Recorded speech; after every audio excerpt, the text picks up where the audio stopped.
I would like you to take a moment to close your eyes and think of the first time you've ever used a computer in your life.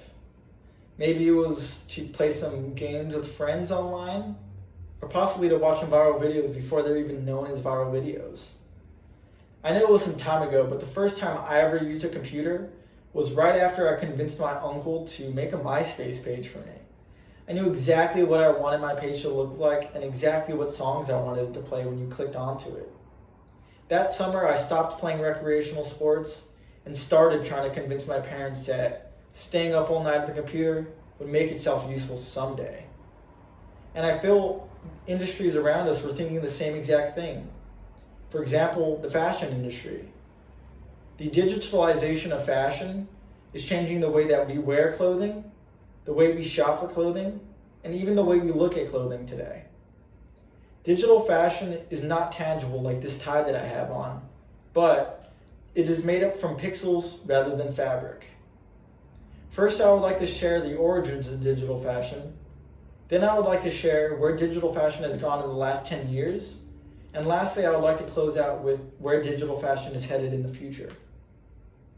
Digital fashion began right around the 1940s through the 1950s alongside computer animation. Companies like Disney started focusing on cartoons and theme parks to further their voice and success for consumers. And I can give you a great example. Mickey Mouse. Mickey Mouse is a great example of digital fashion. I can say his name and you know exactly who I'm speaking of and exactly what he looks like. You can think of his big cute ears and his red short shorts without him having to be a real person that you can feel or touch.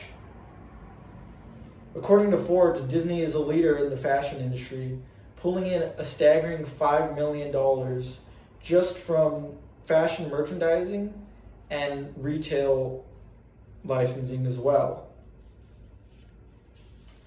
Not only has digital fashion made its way into theme parks and television, but it's made its way into the video game industry in the last couple of years as well. Moving beyond theme parks and movies even, the video game industry has taken digital fashion a storm and arguably has taken it as far as it's gone so far. According to Forbes, game company Epic has made $50 million just from selling skins, otherwise known as the character's clothing, an optional purchase within the game.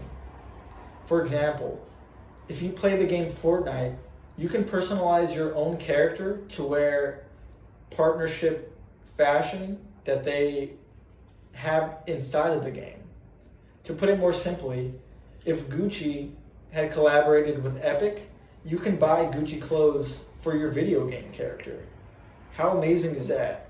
You can wear Gucci in a video game now.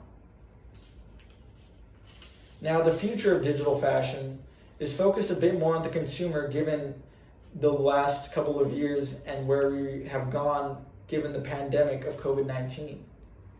It's giving shoppers a lot more of a stress-free environment given the digital advancement that we faced in fashion.